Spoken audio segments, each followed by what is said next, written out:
안녕하십니까 성도 여러분. 오늘은 넷째 날 6월 20일 수요일 말씀입니다. 오늘 말씀의 제목은 그의 아들들을 축복한 야곱이라는 제목으로 함께 말씀의 은혜를 나누겠습니다. 말씀 나누기 전에 함께 기도하겠습니다. 하늘에 계신 아버지 하나님, 오늘 우리는 다시 야곱이 아들들을 축복한 이 말씀을 대합니다. 주님, 창세기 49장의 말씀을 통해서 오늘 우리가 깨달아야 할 우리의 모든 생각과 사상이 시대의 마지막에 초점이 맞춰지므로 후일 우리 주님 오시는 그날 우리 모두가 다 주님 나라에 이를 수 있도록 주님 오늘 이 말씀이 우리의 심령을 깨닫게 하여 주시옵소서. 예수님의 이름으로 기도합니다. 아멘. 예, 감사합니다. 오늘 말씀의 본문은 주로 창세기 49장 한 장의 말씀을 함께 나눕니다. 1절부터 28절까지의 말씀을 함께 나눕니다. 오늘 특별히 그의 아들들을 축복한 야곱이라는 제목을 함께 말씀을 나눕니다. 여러분, 이 장은 시간적으로 볼 때에 바로 이 앞장에 이어서 계속적으로 내용이 죽음을 눈앞에 둔 야곱이 12아들들의 앞날에 대하여 예언하는 장입니다. 특별히 1절에서 28절의 말씀까지는 장차 이스라엘 민족 이 공동체를 이룰 이 아들들 한 사람 한 사람에 대해서 그 미래사를 예언해주고 있는 부분이지요. 그리고 29절에서 33절은 바로 야곱이 47장 27절에서 31절에 이어서 다시 한번 자신의 장례 문제에 대해서 부탁한 후 조용히 이제 숨을 거두는 장면이 나오지요. 그래서 이런 야곱의 죽음으로 인해서 이제 이스라엘의 족장시대는 서서히 그 막을 내려가고 있습니다. 그의 아들들을 통해서 이제는 선민 이스라엘의 역사가 새롭게 전개되고 있는데 바로 이스라엘 민족의 애굽 전체와 출애굽 역사입니다. 그래서 이스라엘의 미래를 내다본 야곱의 예언은 바로 그 내용과 형식에 있어서 아주 중요한 특징을 오늘 우리에게 알도록 하고 있습니다. 첫 번째는 무엇입니까? 야곱의 예언은 성령의 감동을 받아서 행해진 것으로 볼 수 있습니다. 이제 후에 향후 전개될 12아들들의 역사가 하나님의 주권적 섭리하에서 이루어지는 하나님의 구속사라고 하는 사실을 분명하게 보여주고 있는 장면이지요. 두 번째는 야곱의 예언은 가장 장엄한 시적 형태로 나타나고 있습니다. 아주 아름다운 시적인 형태로 나타나는데요. 바로 이것은 이스라엘 후손들이 그것을 대대로 기억하도록 하기 위해서 아주 감동적인 형태로 정리한 것을 볼 수 있죠. 여러분, 아무튼 이러한 예언들이 바로 이스라엘 민족 공동체에 일체감을 심어 주었다고 하는 것은 참으로 분명합니다. 잊지 말아야 할 것은 이 예언의 주체도 하나님이시고 훗날에 이 모든 한 이야기들, 바로 이 예언들을 확증시키실 분도 하나님이시라고 하는 사실을 오늘 우리는 분명하게 기억해야 할 것입니다. 자, 오늘 우리 본문의 말씀을 우리가 바라보면서 오늘 이 본문의 말씀은 임종 직전에 야곱이 한 예언의 형태로 자식들에게 준 이야기라고 하는 것을 여러분 볼 수 있습니다. 그런데 여러분, 이 예언의 특징이 바로 이 12아들들의 나이 순으로 되어 있지 않고 바로 모계별로 이루어졌다고 하는 거죠. 어머님 중심으로 이루어졌다는 거예요. 그 중요한 것은 여러분 1절에서 이 15절은 레아의 6아들들에 대한 예언이 나타납니다. 그리고 16절에서 21절까지는 야곱의 두 첩 비라와 실바의 4아들들에 대한 예언입니다. 그리고 마지막으로 보면 22절에서 28절까지는 라헬의 두 아들들에 대한 예언이 나타나 있습니다. 이 본문을 우리는 일명 야곱의 축복이라고 우리는 이야기하지 않습니까? 그러나 이 명칭대로 이스라엘 12아들들이 모두 축복을 받은 것은 아니었습니다. 야곱은 각 아들들의 죄와 선행을 적나라하게 드러낸 후에 바로 그에 따라서 각각이 받아야 할 저주와 축복을 내리고 있지 않습니까? 그리고 하나님께서 보여주신 계시를 쫓아서 자식들의 장래를 예언하고 있습니다. 바로 이런 부분에 있어서 볼 때 야곱의 예언은 야곱의 입을 빌어서 발해진 하나님의 음성이었고 바로 메시아 강림을 이야기하는 그런 메시아 강림을 중심으로 이 한 이스라엘 민족의 미래사가 분명하게 펼쳐 보이는 것을 10절의 말씀에서 하고 있습니다. 그리고 우리 보면 노아의 예언부터 시작해가지고요. 그리고 시작된 모든 이 족장들의 예언, 대표적으로 노아의 예언하면 창세기 9장 25절에서 27절이 나타나지요. 그리고 모든 이 족장에 관한 예언은 바로 27장 27절에서 29절까지 그리고 48장 15절에서 20절까지 그 말씀들이 중심을 이루고 있습니다. 그래서 여기에서 가장 발전된 형태의 구속사적 예언이라고 하는 것을 오늘 우리에게 보여줍니다. 어쨌든 이 예언은 야곱의 사후, 바로 죽은 후에 이스라엘 왕국 시대를 거치는 동안에 대개 다 성취되었다는 것이죠.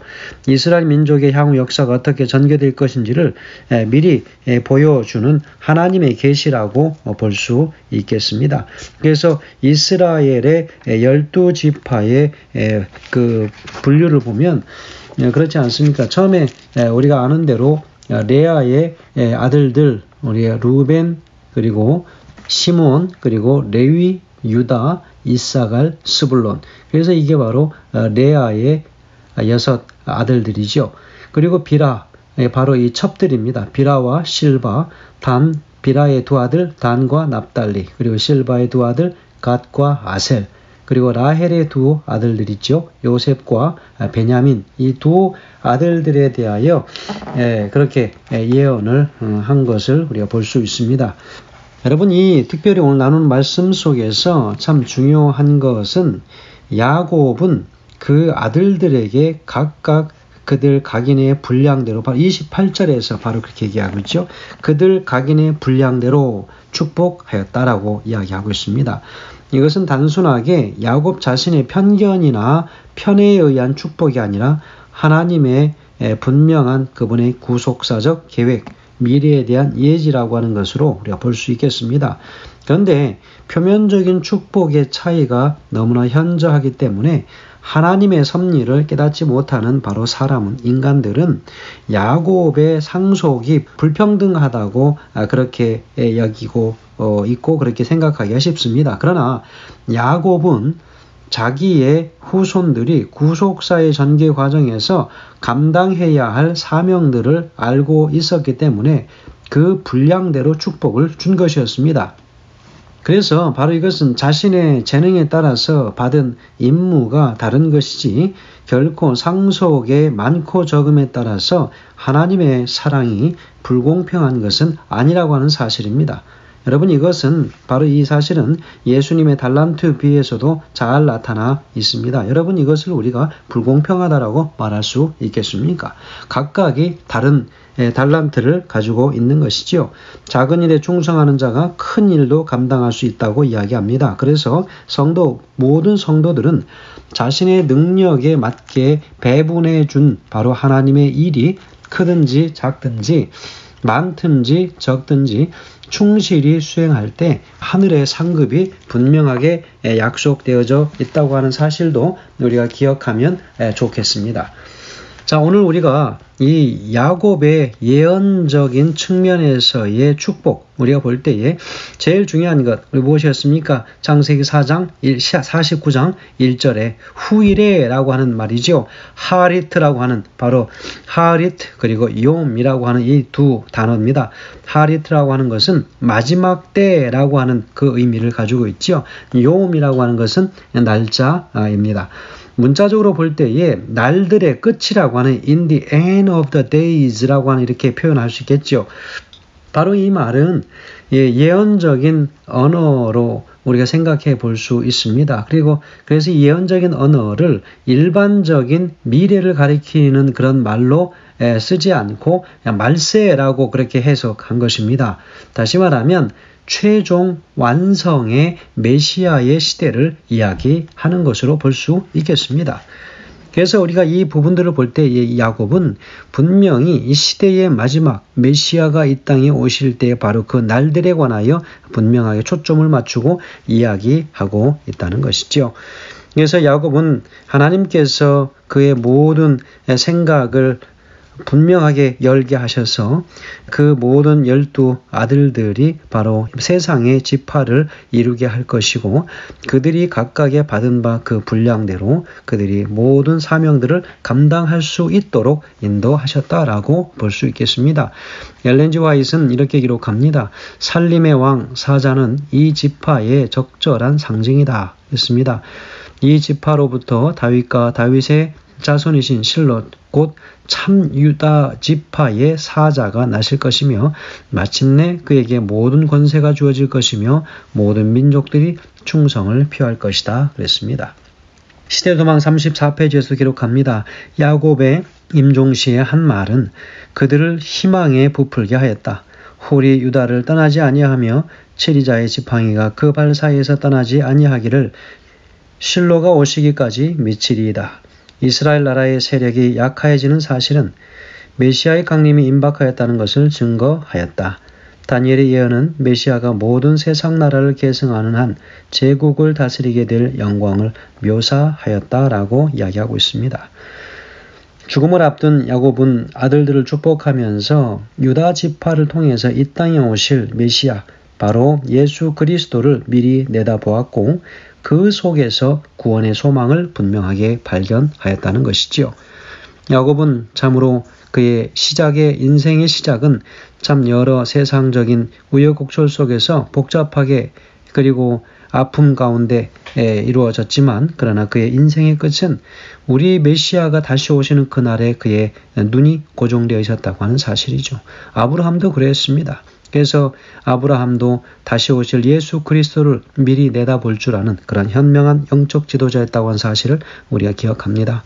오늘 우리에게 다시 이 말씀을 상기시켜 주심으로 인해서 다시 오실 우리 주님 그 메시아를 우리가 분명하게 고대하며 그분의 다시 오시는 그날 우리 모두가 다 그곳에 함께 있게 하시길 간절히 소원하면서 말씀을 드립니다. 감사합니다.